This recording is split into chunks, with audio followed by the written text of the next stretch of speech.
जय संविधान। 4 PM news network में आज हम बात करेंगे कि जो बात राहुल गांधी ने 24 घंटे पहले कही थी, आज किस प्रकार से वो सही सिद्ध हो रही। राहुल गांधी ने कहा था एक तरह से, और हम लोग कह रहे थे दूसरी तरह से। हम कह रहे थे कि समाज में दो प्रकार के लोग होते हैं, हर धर्म और जाति में दो प्रकार के लोग होते हैं।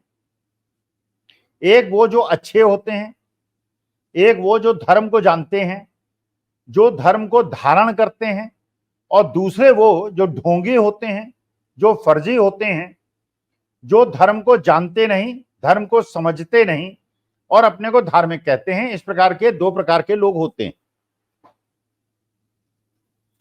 मैं मानता हूं कि मैं सच्चा सनातनी हूं, सच्चा हिंदू, और मेरे को जो भी संस्कार सनातन धर्म के मिले हैं वो ऐसे मिले हैं जिसमें समभाव, सद्भाव और प्यार मोहब्बत का स्थान है।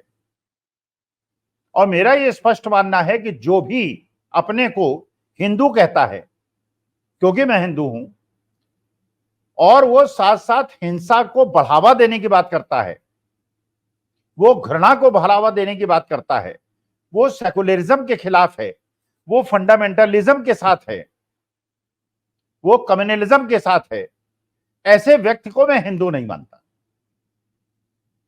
यही बात राहुल गांधी ने कही। उन्होंने कहा जो हिंसक है, जो अपने को हिंदू कहता है लेकिन हिंसा में बिलीव करता है, वो हिंदू नहीं है। ऐसा राहुल गांधी ने पार्लियामेंट में कहा। बीजेपी ने उस स्टेटमेंट को ट्विस्ट करने का प्रयास किया, जनता के सामने ऐसा पेश करने का प्रयास किया, और मोदी जी खड़े हुए लोकसभा के अंदर। उन्होंने कहा सारे हिंदुओं को आप हिंसक कैसे कह रहे हैं? अरे सारे हिंदुओं को हिंसक कोई कह भी नहीं सकता, क्योंकि महात्मा गांधी एक शुद्ध सनातनी वैष्णव थे, वैष्णव धर्म में और सनातन धर्म में विश्वास रखते थे। जब गोडसे ने उनके छाती में 3 गोलियां उतारी, उस समय भी मरते मरते हे राम कह के मरे। वो सच्चे सनातनी थे, लेकिन वो अहिंसा में बिलीव करते थे, वो प्यार मोहब्बत में बिलीव करते थे, वो धार्मिक और जातीय समझदारी में बिलीव करते थे। इसीलिए वो दलित बस्तियों में जाके झाड़ू भी लगाते थे, उनके टॉयलेट भी साफ करते थे, क्योंकि वो समझते थे कि ये छूत अछूत की भावना गलत है।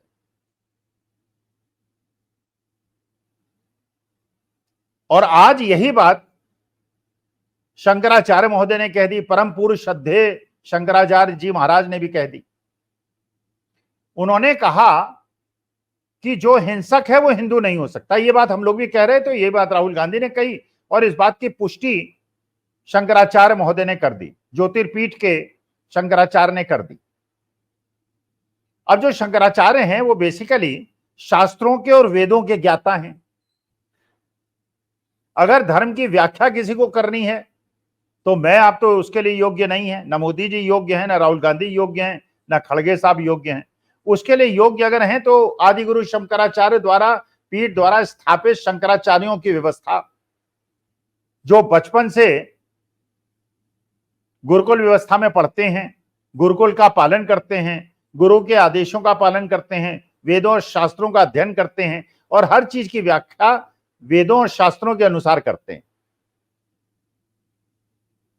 जब शंकराचार्य महोदय ने यह कह दिया कि जो हिंसक है वो हिंदू नहीं है, तो बात खत्म हो गई। इसको मान लेना चाहिए और इसका पटाक्षेप कर देना चाहिए, और ये मानना चाहिए सारे हिंदू समुदाय के लोगों को, अगर वो हिंदू हैं तो, अगर वो शंकराचार्य की व्यवस्था को मानते हैं तो, अगर वो मानते हैं कि ये जो 4 पीठ बनाई थी पूरे हिंदुस्तान के अंदर आदिगुरु शंकराचार्य ने, उसने सनातन धर्म को मजबूत किया था, तो शंकराचार्य की बात को मानते हुए, राहुल गांधी की बात को मानते हुए, हम सब हिंदुओं को यह स्वीकार कर लेना चाहिए कि जो हिंसक है वो हिंदू नहीं है, और जो अहिंसक है वही हिंदू है, जैसे हम हैं। राहुल गांधी ने आज कहा, कल उन्होंने ये स्टेटमेंट दिया था, और आज उस स्टेटमेंट की पुष्टि हो गई। गुजरात के अंदर कांग्रेसियों के दफ्तर पे भारतीय जनता पार्टी के लोगों ने हमला किया, हिंसा करी, तोड़फोड़ की, भीड़ इकट्ठी हुई, बड़े बड़े नारे लगाए गए और ये वीडियो सोशल मीडिया पे सबने देखा। इसका मतलब यह है कि राहुल गांधी ने जो कहा था कि जो भारतीय जनता पार्टी के लोग हैं, उनके फ्लैग को चलने वाले लोग हैं, जो गोडसे को मानने वाले लोग हैं, जो हिंसा में बिलीव करते हैं, जो मुसलमानों को अपने से अलग समझते हैं, जो सिखों को खालिस्तानी समझते हैं, जो आदिवासियों के चेहरों में पेशाब करते हैं, जो दलितों को पीटते हैं, जो हिंसा में बिलीव करते हैं, जो बिल्कुल बानों के रेपिस्ट को माला पहनाते हैं और मिठाई खिलाते हैं, उस बिल्किस बानो जो प्रेग्नेंट लड़की थी और जिसका गर्भ गिरा दिया गया और उसकी 3-4 साल की बच्ची को मार दिया गया, उसका रेप किया गया, उन लोगों को हिंदू मानते हैं। तो ऐसे लोग गलत रास्ते पे हैं। वो वास्तविकता में हिंदुत्व को केवल बदनाम कर रहे हैं, पूरे विश्व में हिंदुत्व को बदनाम कर रहे हैं, वो हिंदू नहीं। जब इस प्रकार की घटनाएं गुजरात के अंदर हुई तो राहुल गांधी ने कहा कि केवल एक दिन के अंदर जो बात मैं कह रहा था वो सिद्ध हो गया। आप एक व्याख्या को स्वीकार नहीं कर पाए, और जो व्याख्या सही है, आपको पता ही है, जो लोग सनातन धर्म के बिलीव करते हैं, जिन्होंने इसको सुना है, कि ऋषि भृगु ने विष्णु के ऊपर लात चला दी, लात मारी। तो विष्णु ने भृगु से पूछा कि प्रभु आपके पैर में चोट तो नहीं लगी, दर्द तो नहीं हो रहा है? यह नहीं कहा कि मुझे लात मारी आपने, प्रभु ने, परमेश्वर ने। क्षमा बड़न को चाहिए छोटन को उत्पात, क्या हरि को घट्यो जब भृगु ने मारी लात। मतलब जो बड़ा होता है वो शालीन होता है, वो झुकता है। जिस वृक्ष में फल लगे होते हैं वो वृक्ष झुकता है, भार से झुकता है। और जो हल्के वृक्ष होते हैं, जिनके अंदर ठूंठ होते हैं, तो तने खड़े रहते हैं। और जब आंधी आती है, तेज तूफान आता है, जैसे 2024 में आया, आगे और आने वाले हैं। आपने देखा कि मुंबई के अंदर दोनों सीटें जो एमएलसी की थी वो शिवसेना ने जीत ली, उद्धव ठाकरे ने, और जो कोंकण की सीट थी वो भारतीय जनता पार्टी ने जीती। इसका माने मुंबई का जो पूरा क्षेत्र है, जो महाराष्ट्र में जहां पे इलेक्शन होने वाला है, वहां उद्धव ठाकरे की शिवसेना का कोई मुकाबला नहीं है। जो लोकसभा में भी परिलक्षित हो गया। तो जब आंधी आएगी तो ये ढहेंगे, क्योंकि बड़प्पन नहीं दिख रहा है, इसमें शालीनता नहीं दिख रही है, अहंकार दिख रहा है, तन के खड़े होने की भावना दिख रही है। एक अकेला सफर भारी जैसी भावना फिर दिखाने का प्रयास हो रहा है, जबकि स्थिति वैसी नहीं है। और जनता ने देश की ऐसा बताया है कि स्थिति वैसी नहीं है, लेकिन उसके बाद ऐसा किया जा रहा है।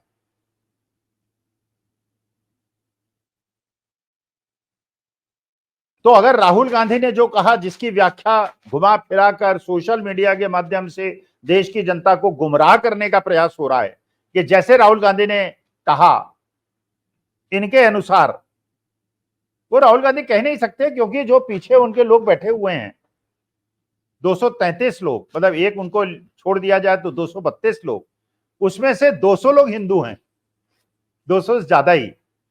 और जो सत्ता पक्ष की ओर लोग बैठे हुए हैं 240 भारतीय जनता पार्टी के, उसमें हो सकता है 238 239 हिंदू हो, लेकिन 90% दोनों तरफ हिंदू हैं। तो अपने पक्ष को कोई हिंसक कैसे कह सकता है? राहुल गांधी का कहने का मतलब यह है कि जो सर्वे भवन्तु सुखिनः सर्वे सन्तु निरामया की बात करे, जो विश्व बंधुत्व की बात करे, जो संभाव सद्भाव की बात करे, वो तो अपने को हिंदू कहे।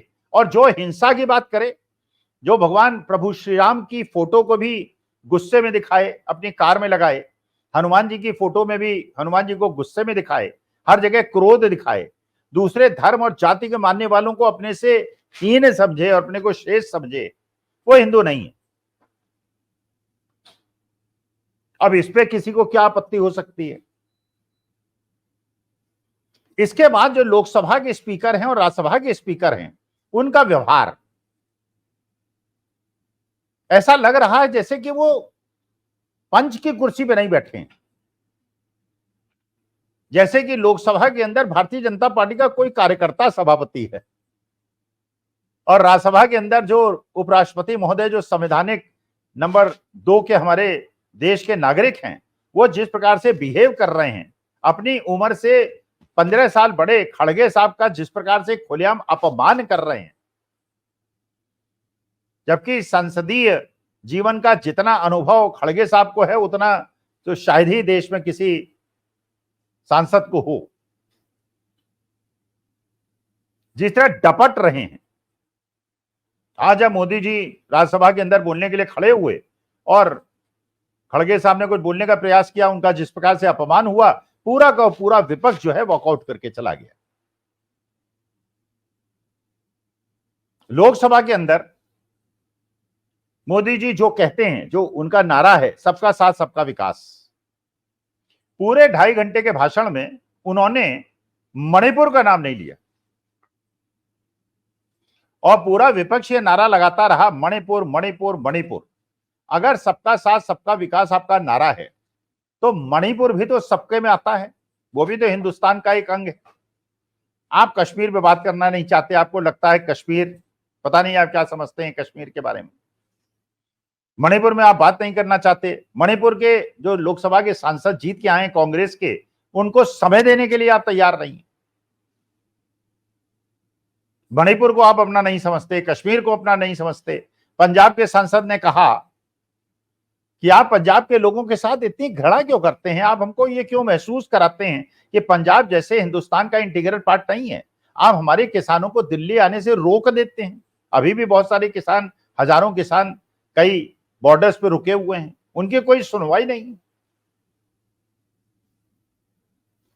तो पूरे हिंदुस्तान जो एक खूबसूरत गुलदस्ता है और अलग अलग सभ्यता संस्कृति को रिप्रेजेंट करता है, उसको अगर मैसेजिंग ही आप नहीं कर पा रहे हैं कि we care for you, we care for everybody, से स्थापित करेंगे। आंध्र प्रदेश के चंद्रबाबू नायडू साहब सुनाए दिल्ली आ रहे हैं, आ गए हैं और एक बड़ा पैकेज लेके वो आंध्र प्रदेश वापस जा रहे हैं। नीतीश कुमार भी अपना स्पेशल पैकेज और स्पेशल ट्रीटमेंट की बात कर रहे हैं। इसका मतलब यह है कि वो प्रदेश जिन पे आपकी सरकार डिपेंडेंट है, वो तो आपके सगे बेटे हैं, और जहां पे कम संख्या है सांसदों की या जहां पे भारतीय जनता पार्टी नहीं जीतती है, उसको आप सौतेला बेटा मानते हैं और इसके बावजूद आप नारा देते हैं सबका साथ सबका विकास।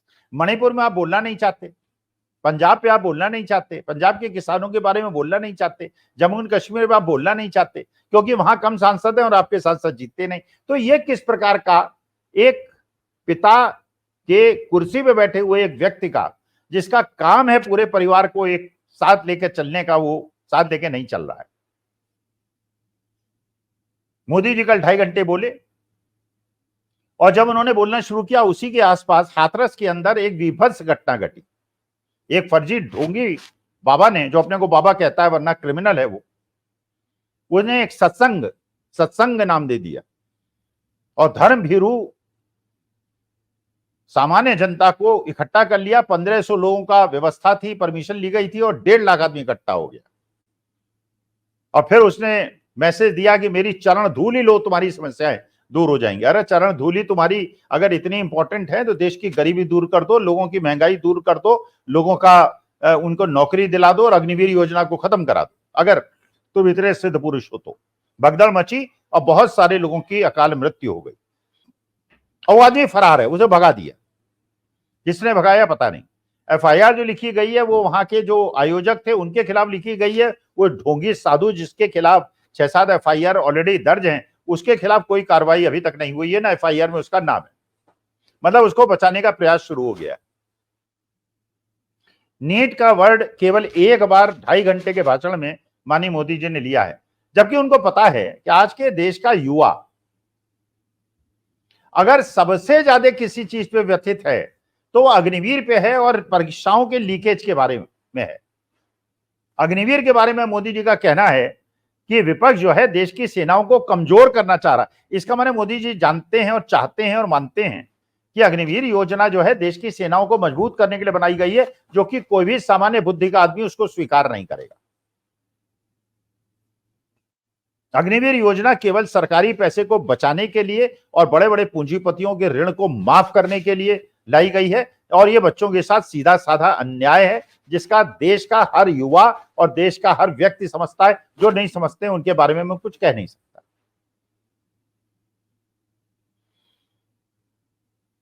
अभी उत्तर प्रदेश के अंदर यूपीपीएससी जुडिशरी का पेपर भी पता चला, 50 लोगों के पेपर बदल दिए गए, उनको ज्यादा नंबर दे दिए गए, जुडिशरी में उनको सेलेक्ट करा दिया गया। अभी तक तो हम लोग सोच रहे थे कि इंजीनियर और डॉक्टर ही ऐसे होंगे जो कि सीटें बिकी होंगी, अब तो जजेस भी बिके हुए न्यायालय में बैठे होंगे, मिलेंगे आपको, क्योंकि वहां भी पेपर बिके हैं, वहां भी हेर फेर हुई है और माफिया ने अमीर लोगों से पैसे लेके उनको जज, इंजीनियर और डॉक्टर बना दिया है। और उसके बाद देश का भविष्य क्या होगा ये कोई भी चिंतक कल्पना कर सकता है। लेकिन सत्ता वालों को इसकी परेशानी नहीं, उसपे बोलने के लिए वो तैयार नहीं है। वो बोलेंगे पंडित जवाहरलाल नेहरू पे, इंदिरा गांधी पे, राजीव गांधी पे, टीपू सुल्तान पे, हैदर अली पे, औरंगजेब पे, शाहजहां पे, हिंदू मुसलमान पे, लेकिन जो आपने 10 साल के अंदर किया उसके बारे में नहीं बोले। अपने कॉपी में क्या लिखा है वो नहीं बताएंगे, दूसरे के नाना दादी ने क्या कॉपी में लिखा है वो बताएंगे और कहेंगे उसको चेक करो। अरे उसको तो चेक किया तभी तो आपको लाए, अब आपको चेक कर रहे हैं, आप काम बताएंगे तो करेंगे, नहीं तो हम दूसरे को बिठा देंगे, आपको फेल कर देंगे। लेकिन अपने बारे में नहीं बताएंगे, दूसरों के बारे में बताएंगे। गांधी जी का नाम लेंगे, इंदिरा गांधी का लेंगे, राजीव गांधी का लेंगे, पंडित जवाहरलाल नेहरू का लेंगे, लेकिन अपने 10 साल के कार्यकाल में आपने क्या किया उसके बारे में नहीं बताएंगे। तो देश के लोकतंत्र के साथ, देश के संविधान के साथ जिस प्रकार की माहौल हो रहा है, देश की प्रबुद्ध जनता को इसको गंभीरता से सोचना चाहिए कि आपके लिए ऐसा देश बेहतर है जहां सामंजस्य हो, प्यार मोहब्बत हो, सब प्यार मोहब्बत से रहें जैसे हम लोग रहते आए, या हमारे अंदर घृणा का वातावरण देश के लिए हितकारी है।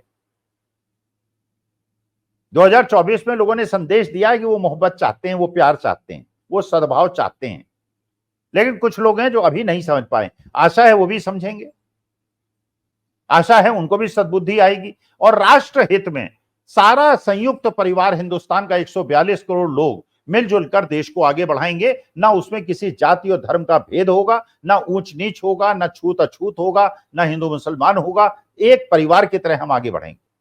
जय संविधान, नमस्कार, प्रणाम और धन्यवाद।